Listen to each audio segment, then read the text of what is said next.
Yeah, so when I got out of prison, um, I hadn't talked to anybody who I had any prior involvement with or anybody that had their hand out for the last 30 years. No one had called me. And then I got a call from a guy who I knew but not knew that good. And he was always at all these political functions.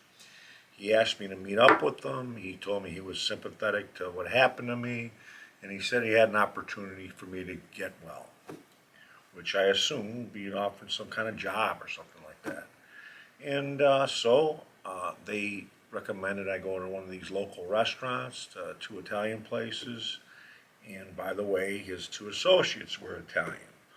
All three were affiliated with the Democratic Party. Now, that shouldn't really mean anything, but it's come to fruition that it did. At the last minute, like in the movie The Godfather, how he changes locations, I changed the location down to Polish Village, which is down in Hamtramck. The same restaurant where the Pope ate, the same restaurant where Emeril Lagasse had a cooking show. Polish Village is famous in Detroit. The prices haven't changed in 30 years.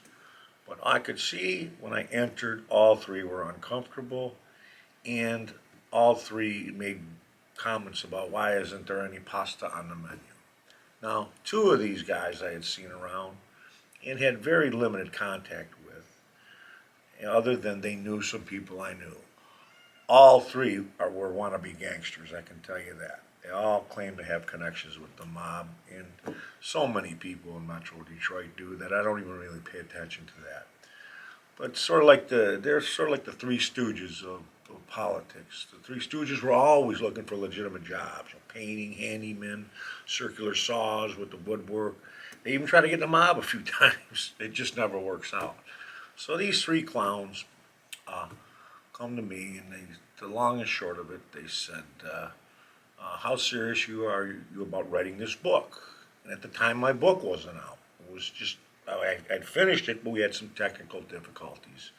And I said, "Well, I'm very serious." They said, "Well, if you can take a position in your book and make it known that Pete Lucido did this or did that, or was involved with this or was involved with that," and he said, "It doesn't matter how you say it, you just have to say it so it's in print." You see, they weren't expecting my book to sell or anything like that, that it would just be in print. And I thought it was because Pete Lucido was running for prosecutor at the time against Mary Chernowski, which made no sense to me because Mary Chernowski would not take a bribe or wouldn't be involved or send these clowns for any reason because I know her. She just wouldn't. And Pete Lucido has made more legitimate money in this county than anybody else. So I just wondered what that was about because to me, it was obvious Lucido was going to win just from his financial backing. However, Chernowski still had a chance at the time.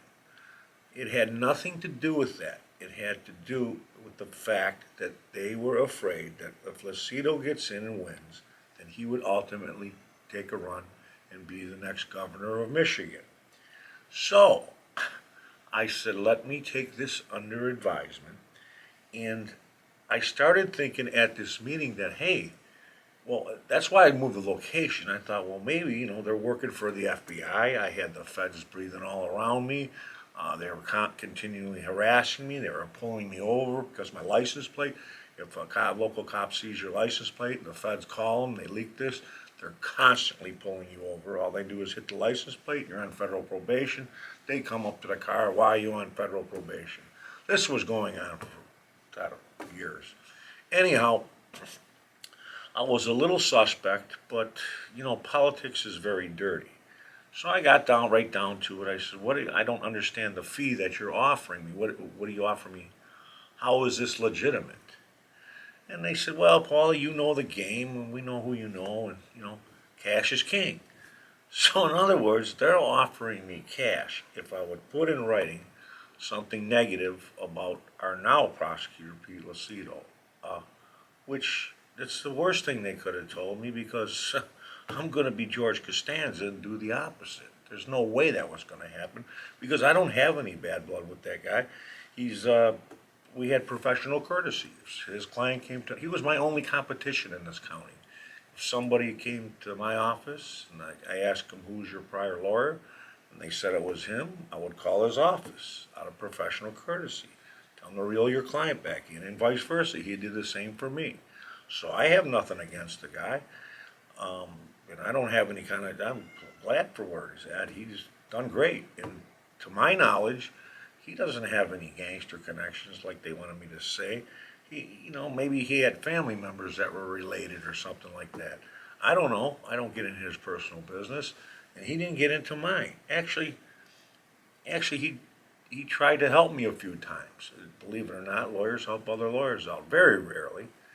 But the long and short of it is, here I'm out of prison. I just did a prison stint to to save other people from going to prison, and now they're asking me to do this, which seems totally illegal.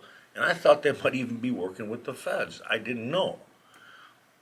Recently, I mean, I bowed out of this one obviously because, like I said, I thought they might even be taping it or whatever. And recently, I seen one of these clowns, and he couldn't even look me in the eye. Now, here's a guy that's offering me money one minute to bash on a guy that's just legitimately running for an office, a guy that's out of prison. I mean, does any part of that sound right? Yet they're still driving around, like they're big shots. They're going to these restaurants like they're big shots. And this is the kind of stuff that makes me sick, you know. I'm not going to say the names of these people right now, but like it says in some of the federal reports, that I am, in fact, a loose cannon, and at some point I might snap and start saying names. I don't know. I haven't figured that one out yet. But this is the freedom I got in my second edition because I had already been threatened with political reprisals, law enforcement reprisals, things of this nature. To me, it's over and done. I haven't been called in by the FBI or the CIA or what's the other one? I don't know. The organization within the organization. So, hey, thanks for taking the time out of your day for watching this video.